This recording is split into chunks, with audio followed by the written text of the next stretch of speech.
todos ustedes. Valoro enormemente el esfuerzo. No conozco mucho la geografía de México, pero supongo que Monterrey está lejos y otras ciudades que he oído, lo que implica que han hecho esfuerzos realmente importantes, no solo de subirse a un avión, a un ómnibus, sino hasta de juntar sus dineritos y hacer todo aquello para poder llegar a este tiempo. Seguramente yo soy el que viene de más lejos, tardo casi 2 días para llegar acá, pero soy honrado, me tratan como a hijo de rey, me tratan como si fuera de la casa. Ustedes no bendicen, ustedes agreden con la bendición. Si uno tiene planes de cuidar un poco la salud maltratada cercana a los 60 años, ustedes se encargan de que eso quede para otra semana. Así que estoy muy, pero muy a gusto. Mi único lamento es que no esté mi esposa, pero ciertamente manda su beso, su saludo. Primero, todo el beso para mí y algo para ustedes como para que no se sientan. Pero reciban sus cariños, sus saludos allá en la Argentina. Estoy muy, muy inspirado por el esfuerzo de sus pastores, Pastor Víctor, Mariana, por lo que ellos han soñado y por lo que hoy pueden de a poco, no tímidamente, sino seguramente ir mirando que todo sueño, si Dios está en el asunto, jamás será pesadilla. Así que, y esto que hoy estamos viviendo definitivamente ya estaba no solo en el corazón de Dios, porque la gracia de un pastor consiste en cómo decodificar lo que está en el corazón de Dios y trasladarlo y hacerlo del corazón de todo un pueblo. Ciertamente ustedes tienen unos pastores increíbles, ¿bien? Él me desafía con el tema de mi vestimenta. En mi hospedaje ahora miré una tijera con mucho cariño a punto de cortar un pantalón. Pero voy a avisar a mi esposa, entonces dije, prefiero seguir con paz en casa. Porque, gracias, pastor, gracias por su cariño, por su amor, porque no solo es declaración, sino que también es demostración. También estoy más que sorprendido que me haya el Señor honrado conociendo a otros integrantes del equipo, inmenso, gigantesco, de hombres y mujeres de Dios que andamos por el mundo, tratando de que el reino de los cielos se extienda. Así que ha sido una sorpresa muy agradable conocer al pastor José Félix Jr., ya que él no está ahora, pero una sorpresa muy agradable. Le pregunté su edad, tiene 32 años. Le digo, qué bueno, ya sos pastor, bienvenido al club. Entonces, 32, bueno, el año que viene ya te crucifican. No es profecía, pero enormemente feliz, los que nos vamos poniendo viejos, que miramos hacia atrás y vemos que hay una generación que emerge y que viene fuerte. Así que gloria al Señor por ellos y conocer a los apóstoles José y Magda. Lo cierto es que yo tengo que predicar delante de él ahora y es como andar de barco y tener a Noé enfrente. Así que le dije, yo me quiero, que sigan ellos, porque me han dado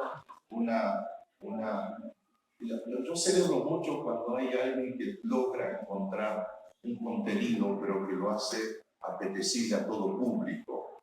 Se ve que al cine es fea la alegoría, pero en el cine hay películas para niños de cierta edad, en televisión nos ponen restricción para tantos, pero cuando uno encuentra personas apasionadas, profundas, pensantes, que tienen la habilidad de trasladar el pensamiento cristiano y hacerlo para todas las edades, yo me siento privilegiado de haber estado ahí. Así que he recibido mucho y supongo que no alcanzaré a dar todo lo que ya el Señor a mí me ha entregado. Así que un placer conocerles y de hecho agradecido al Señor de que seguimos agrandando esta inmensa alianza celestial y maravillosa de ponernos de acuerdo para que Cristo sea engrandecido. Muy bien, me toca predicar y quiero, si no memorizó su Biblia, pedirle que la abra en Juan capítulo 2, por favor, versículos 7 al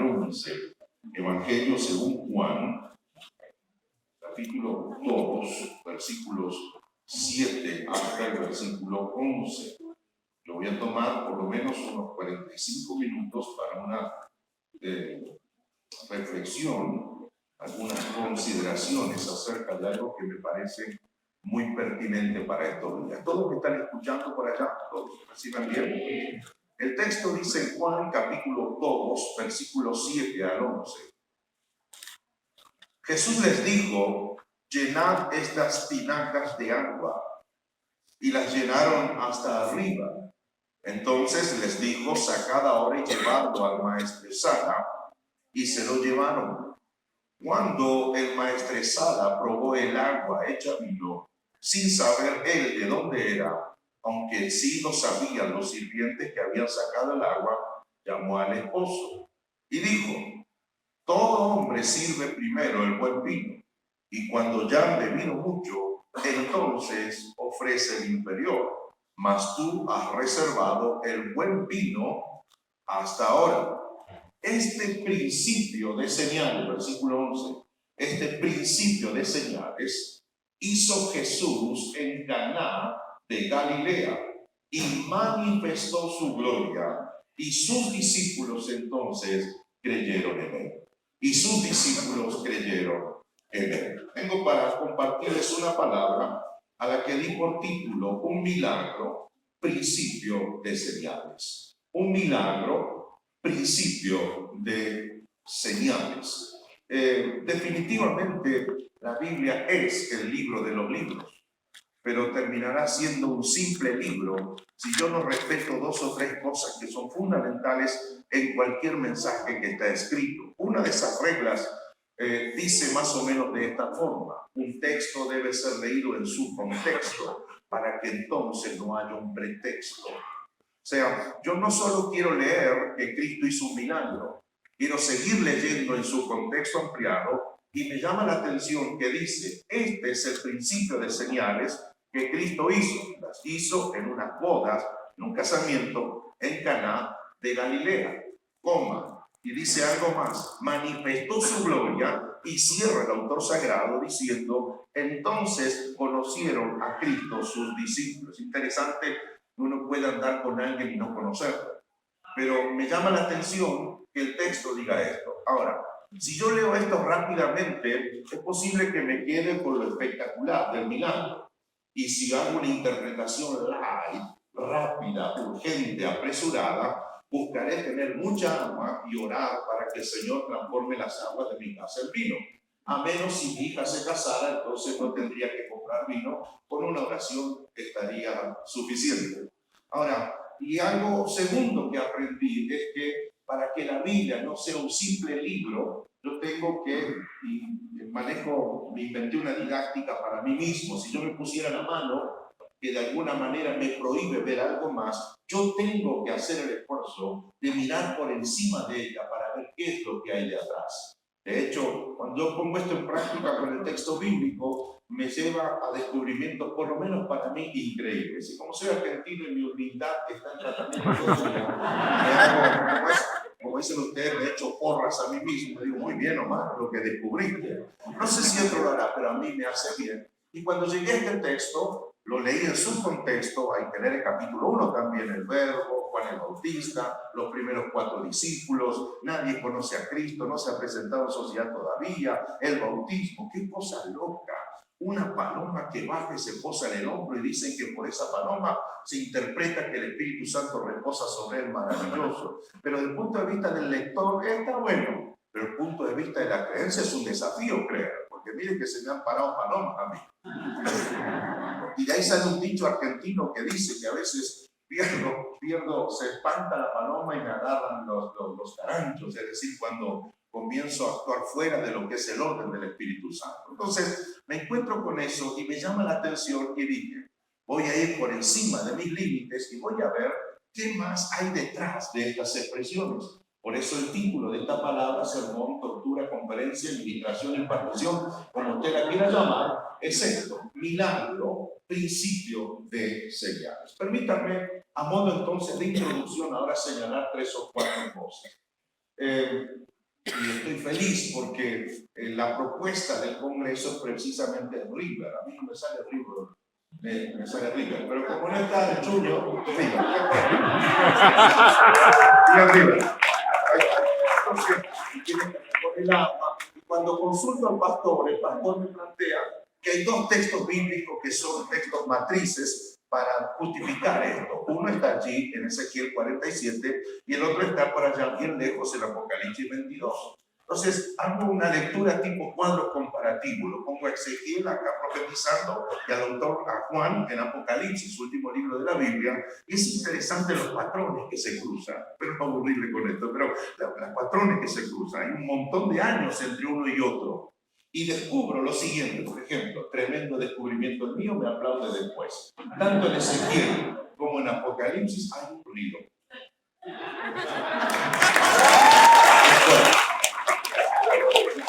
Es un patrón, se cruza en ambos casos hay un río. Pero sí, de hecho, el río no es estanque, el río no es lago, ni tampoco es mar. El río es un río que está en movimiento y ciertamente es un movimiento creciente. Usted tiene ríos pequeñitos, son un hilo de agua y usted lo ve acá y a 3.000 metros sigue siendo un hilo, pero lo llamativo es que los ríos de los que se refiere Ezequiel en Apocalipsis están en movimiento y el movimiento es creciente. Bien, y ese no es un detalle menor. Estoy tentado a entrar ahí, pero lo resisto a la tentación y sigo. Bien, tercero, lo perfectamente puro y resplandeciente de los ríos. Precisamente se debe al origen, porque hoy salí a hacer una caminata muy tempranísimo, y había un parque donde va a caminar mucha gente, y escuché el ruido así como de arroyo, como de cataratas, y no tuve una visión, era al lado de la avenida, un río y el color del río, un gris oscuro así, ¿no? Un desafío para el olfato en todo caso. Entonces, pero el río del que habla Ezequiel en Apocalipsis se caracteriza por su transparencia, en su origen, en su durante, en su después. Y es interesante el brillo. Hay connotaciones acá teológicas, cristianas, modernas, claro que sí, pero no es nuestra prédica hoy. Algo más, el río tiene efectos transformadores únicos. Si usted analiza Ezequiel y analiza Apocalipsis, descubre que en ambos casos lo que produce ese río son transformaciones y son dramáticas y son únicas. Parece que pasa y donde no hay aparece la vegetación y los árboles y demás. Interesante, inclusive hasta tienen particularidades o las aguas o facultades curativas. Todo aquel que entrare en él podrá, no seguirá enfermo y demás. Texto. Es interesante que en ese punto se comparan tan fuertemente. Y lo más fuerte de los dos textos es el patrón que une a los dos, que al fin y al cabo justifica que la Biblia sea la única escritura, sagrada escritura en quien podemos nosotros creer. Porque aparece Dios y aparece Cristo. Y en ambos casos, uno y otro, que es el mismo, son el origen que produce el río. Bien, el río sale de Dios, el río y sale del trono. Ellos son el origen, y no solo el origen que produce el río, sino que justifican la existencia del río y justifican el que el río se mantenga como tal.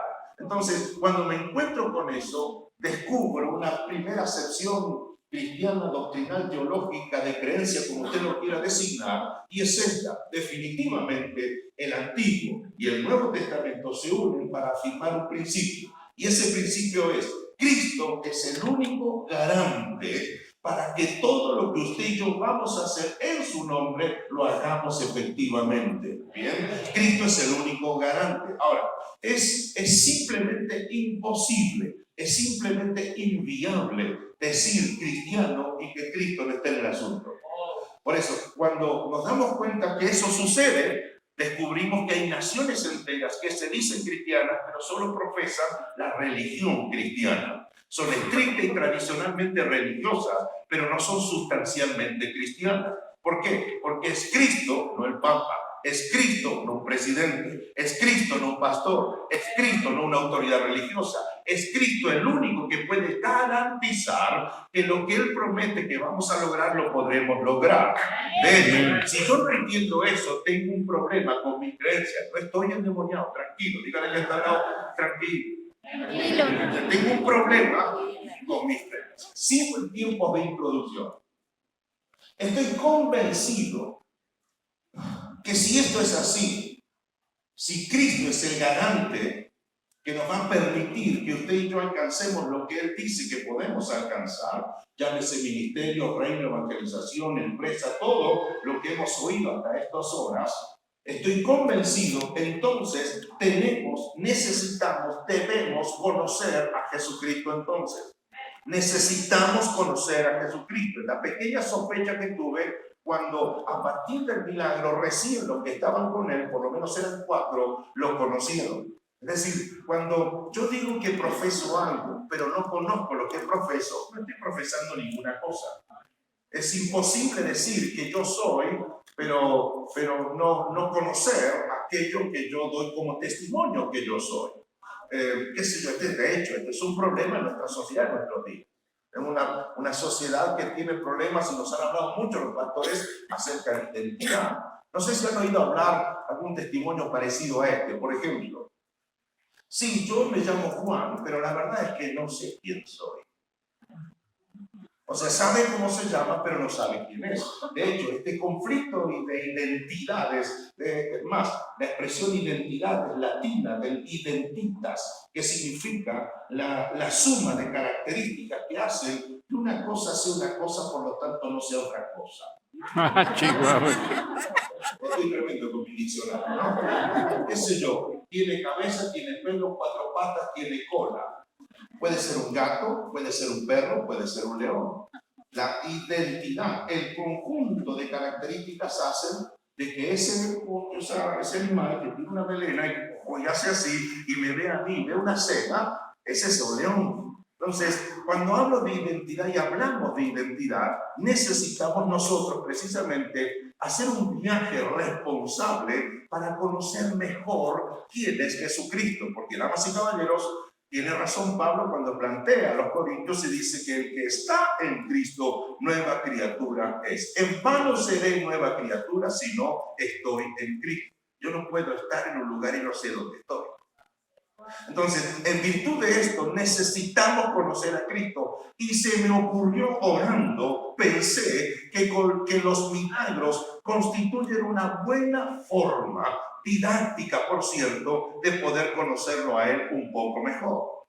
Ahora bien, reconozco que, diga conmigo, milagros. Milagros. Hace un canto que hablaban de milagros. Ya me olvidé la melodía, pero de ahí hay milagros. Entonces, cuando hablamos de milagros, permítame ser brutalmente honesto, absolutamente sincero, porque en el caso mío personal, a mí se me dificulta hablar con tranquilidad acerca de milagros. En sí mismo soy de los que creen que los milagros como concepto, como tópico, como contenido, es un desafío para cualquiera que quiera entenderlo. Milagros. Ahora, ¿por qué? Porque la evidencia bíblica, si vamos a hablar de milagros, ponga 10 y lleve 5, puede salir ahora a dar una carretera de una pequeña estatua con una imagen que yo la veo, pero siempre llora. Otra llamada de atención. Entonces, denle algunas monedas y posiblemente espere que eso ocurra. Unos par de cantantes argentinos de la movida tropical y demás, unos personajes, no digo que eran primos del diablo, pero parte de la familia era. Un estilo de vida que usted me imagina. De fidelidad, nada, lo que yo de astronauta, nada. Una mujer distinta, 3.000 mujeres en toda su vida, cigarros, alcoholes, adicciones, lo que se inventó y lo que se a punto de inventar. Mueren algunos de ellos y a algunos se le ocurrió que lo invocó y como lo invocó dijo entonces que fulano de tal, ese de Cumbias, en su vida real, había hecho un milagro. En mi país hay un santo que se llama el Gaucho Gil. Gil es el apellido. Y Gil también tiene que ver con el torpe, el tonto. Entonces digo, este gaucho tiene poco de tonto. Porque prácticamente en toda la ciudad de nuestro país, a la entrada de nuestras ciudades, hay un santuario y hay gente que lo venera. Y es alguien que le robaba a los ricos, versión argentina, y se lo daba a los pobres. Ahora, cualquiera puede decir que alguien hizo un milagro, que alguna entidad produjo un milagro. Entonces, yo no puedo irme a esa tribuna para tratar de entender el concepto de milagro, toda vez que si yo creo en Dios, tengo que creer en milagros. De nuevo, si yo creo en Dios, tengo que creer en milagros. Entonces, yo puedo ir a buscar una definición de milagros en la última experiencia, en la última visión que tuve con Dios hace una semana, cuando Él entró en mi habitación y estoy haciendo una especie de juego de palabras. Y me habló un ángel, me sopló al oído, me movió la cama, me roscó la pata, me hizo cosquillas y me dio una iluminación acerca de milagros. Puedo ir ahí, pero no puedo garantizar encontrar la definición correcta. Así que, como en todos los casos, si yo quiero saber algo que tiene que ver con Dios, en la Biblia no es otro lugar a donde yo tengo que ir. Y si voy a la Biblia, no tengo que ir solamente y leer intencionalmente lo que quiero leer, sino que tengo que leer todo lo que dice la Escritura. Entonces, qué sé yo, a ver, me salgo del tema y me salgo del punto. Clásico tema del que nos critican y le dan duro a los pastores, el asunto del diezmo. Entonces, hay quienes dicen, en el Nuevo Testamento no se habla de diezmo, aunque sí en el Antiguo Testamento, dicen algunos. Y como no se habla en el Nuevo, entonces no es algo que haya que practicar. ¿Están conmigo? Es algo que haya que practicar.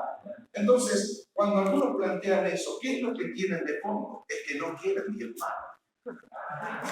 Es simple, no quieren diezmar. Entonces, si hay poca evidencia bíblica, así que están felices de la vida, para no separar el 10% de todo lo que le ingresa cuando le ingresa. Entonces, uno de ellos hizo un día un abordaje conmigo, porque de alguna manera pensó que yo pensaba y leía la Biblia, y me dice, dígame, ¿acaso el diezmo no hay menos evidencia en el Nuevo que en el Antiguo? Sí, es verdad, el Antiguo está repleto de diezmo, y se habla muy poco del diezmo en el Nuevo Testamento. Entonces, digo, bueno, espere, no sonría, déjeme terminar lo que se ve en la Biblia. Primero, es un pecado romper la Biblia en pedazos y leerla según las intenciones y apetencias que no tengo. Tengo que leerla como un todo, porque si no lo leo como un todo, es una especie de Frankenstein teológico. Va a surgir un monstruo de ahí. Y seremos intencionales según lo que nuestra carne, o como cuando Pablo estaba enojado, hablaba difícil de la concupiscencia de nuestra carne, nos están pidiendo. Así que en el Antiguo le piden el 10. El problema en el Nuevo no es que le piden el 10, no le piden el 10 en el Nuevo, no. En el Nuevo no se pide el 10. Y el hombre estaba feliz, de verdad. En el Nuevo te piden el 100. De hecho, a algunos se les tragó.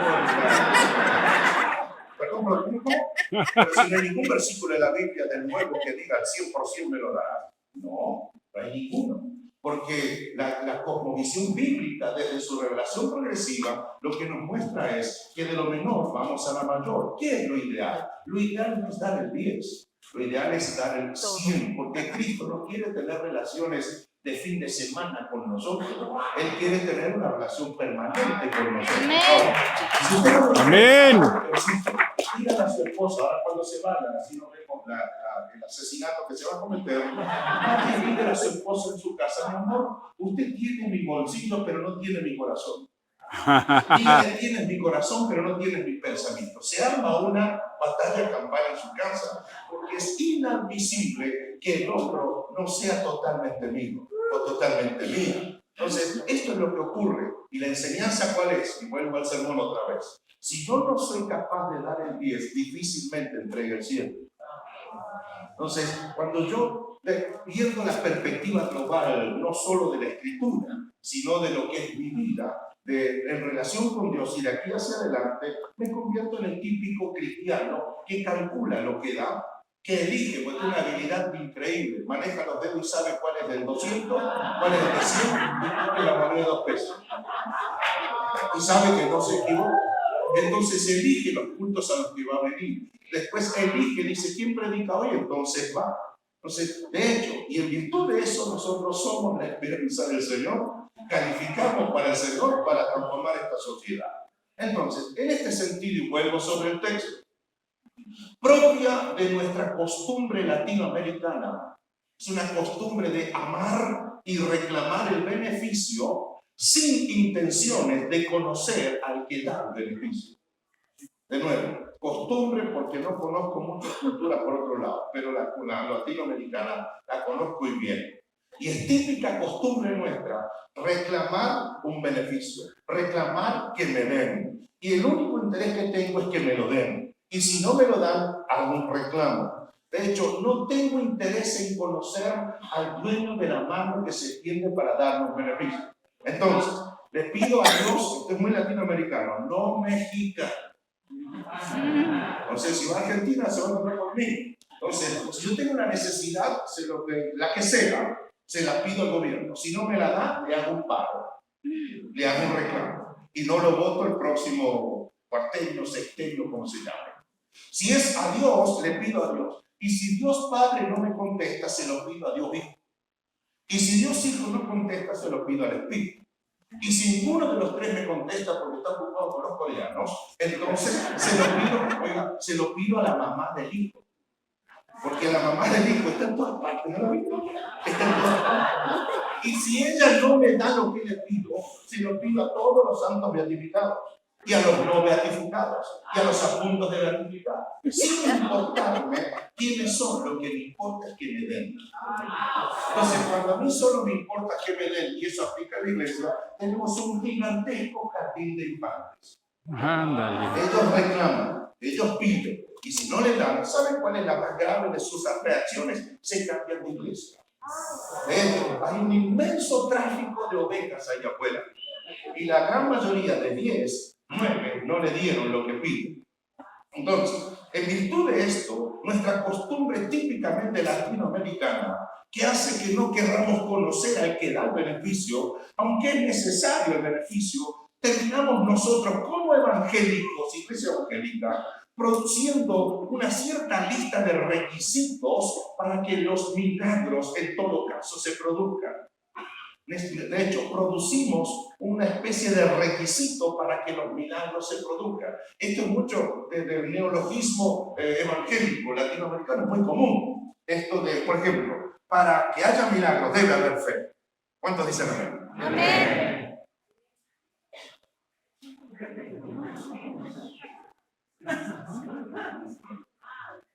Le doy un minuto para que pida perdón. Para que haya milagros tiene que haber fe. Amén. Y siguen diciendo amén.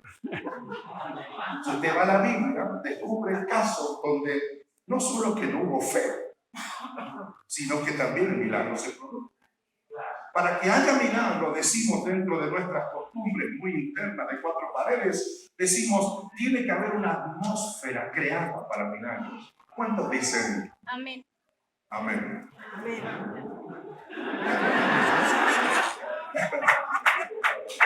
Es verdad de que si hay una atmósfera, damas y caballeros, si todos aquí hablamos de milagros, es posible que ocurran milagros hoy.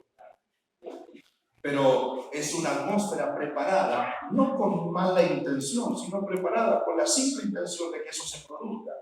Si yo quiero conseguir un trabajo, me arreglo porque tengo intención de que me den el trabajo. Ahora, en la Biblia hay casos donde lo que menos hay para que vea un milagro es una atmósfera, algo preparado con intencionalidad para eso. Por ejemplo, otras veces decimos, para que haya un milagro tiene que haber una relación con el que lo hace. Y sí, es verdad, tiene que haber una relación con Cristo para que si va a haber un milagro, pero la Biblia denuncia casos donde hay gente que recibe un milagro y no tiene ni idea quién era él. Es más, por contexto histórico, acudían a él pensando que posiblemente sería un curandero más poderoso que nosotros. Cuando uno investiga el caso de la mujer del flujo de sangre, que dice que agotó todos sus recursos en los médicos, mis hermanos, los médicos allí no eran necesariamente los médicos como lo entendemos nosotros hoy.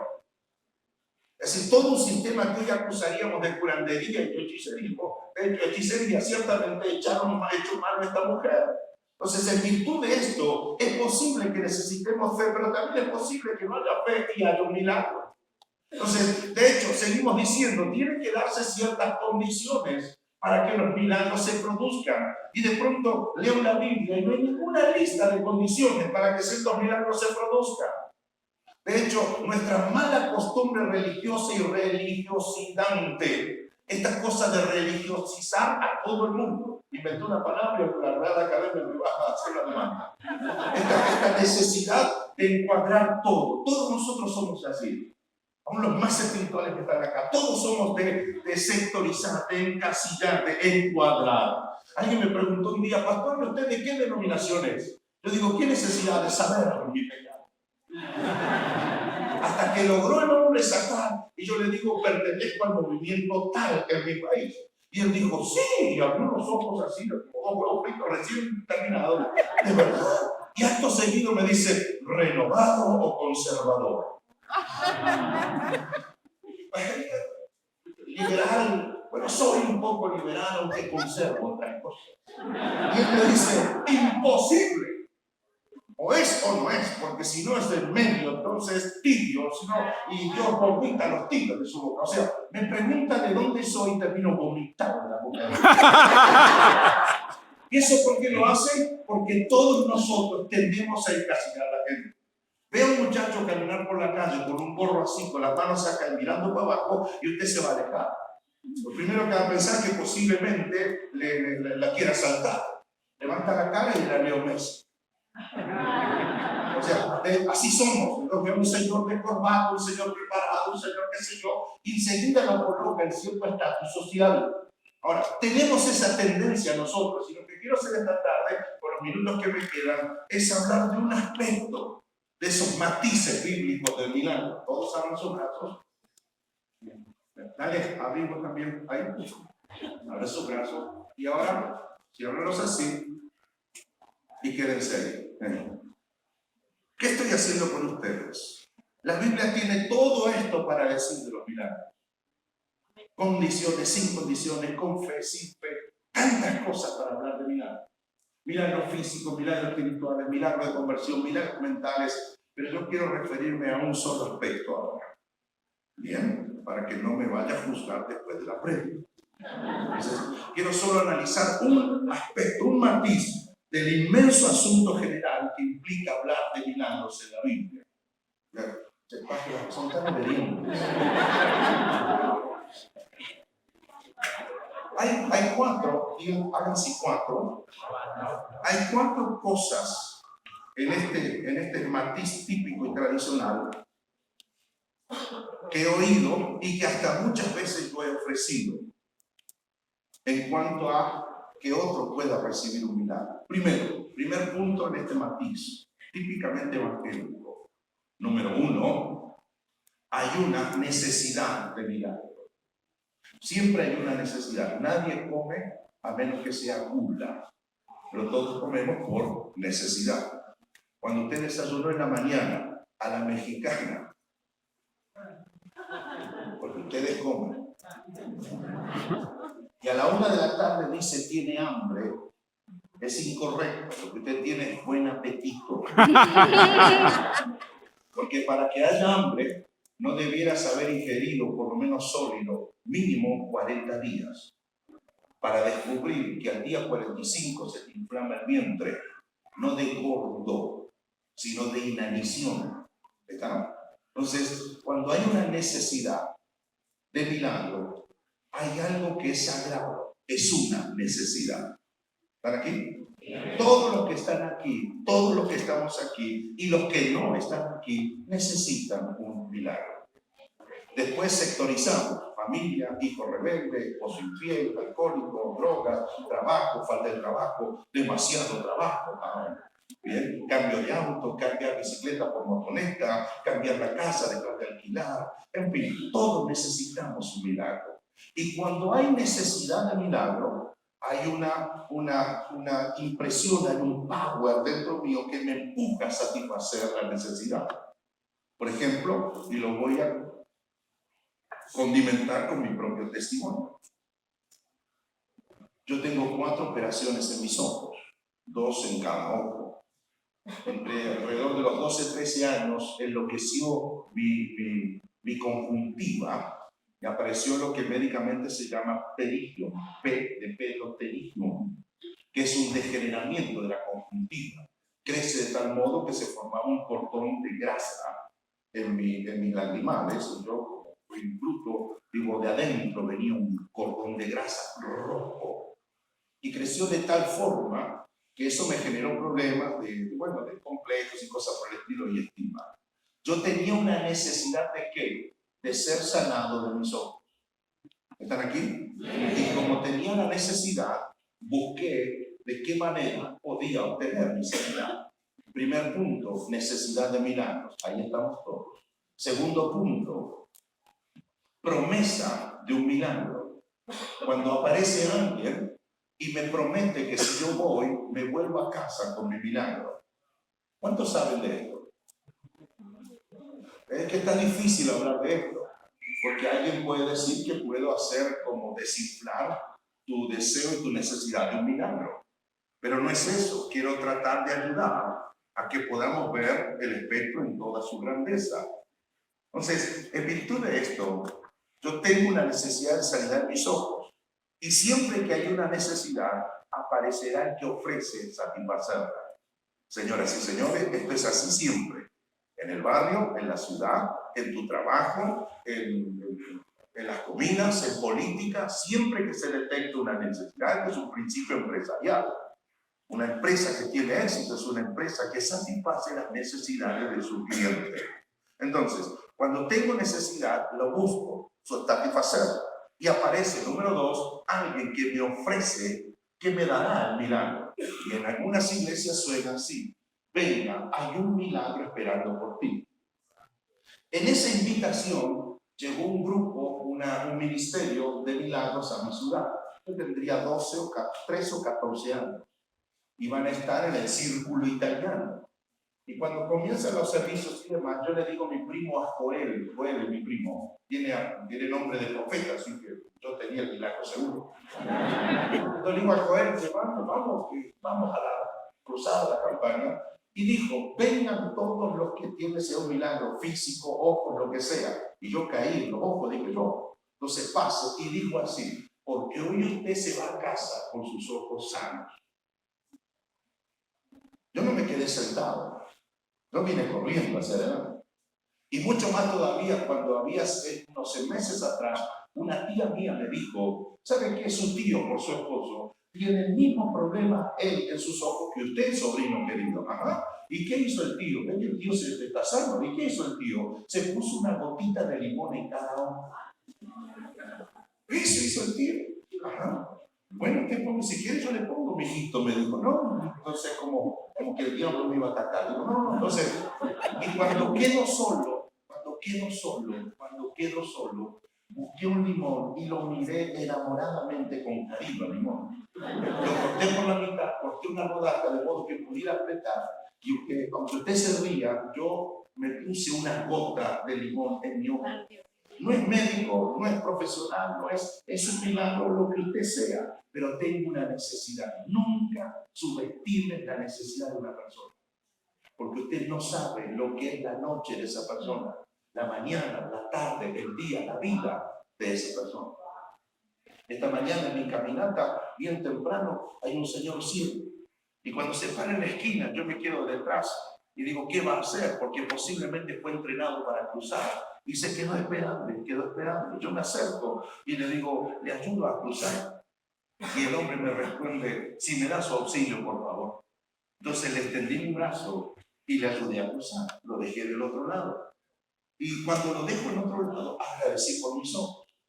Ahora, ¿por qué le digo esto? Porque me puse la gota de limón y odié a mi tía.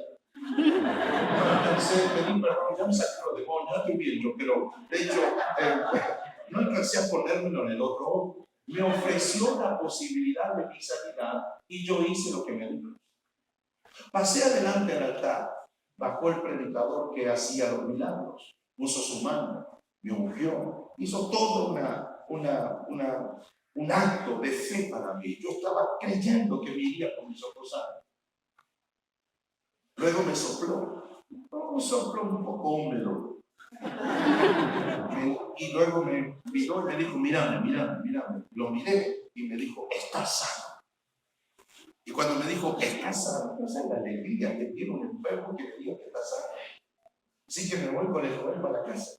Y antes de despedirme, mi primo, que vivía al otro lado de la casa de mis padres, le digo, bueno, a ver, antes de irte, mírame.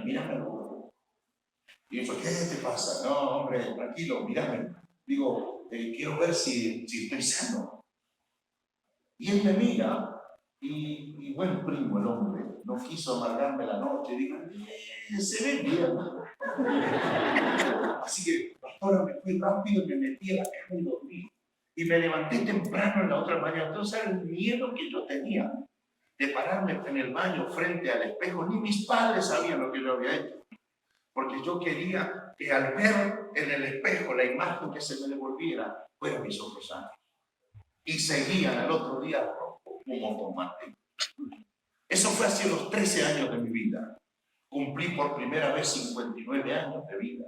Esta mañana me levanté, me miré en los ojos al espejo en el baño y siguen rojos otra vez. No obtuve mi mirada. Digan, entonces, cuando tengo la necesidad, me ofrecen satisfacer la necesidad, aparece lo tercero, la decepción por el milagro no recibido. Entonces me siento mal. Y como estoy decepcionado, tengo vía libre para hablar de todo el mundo.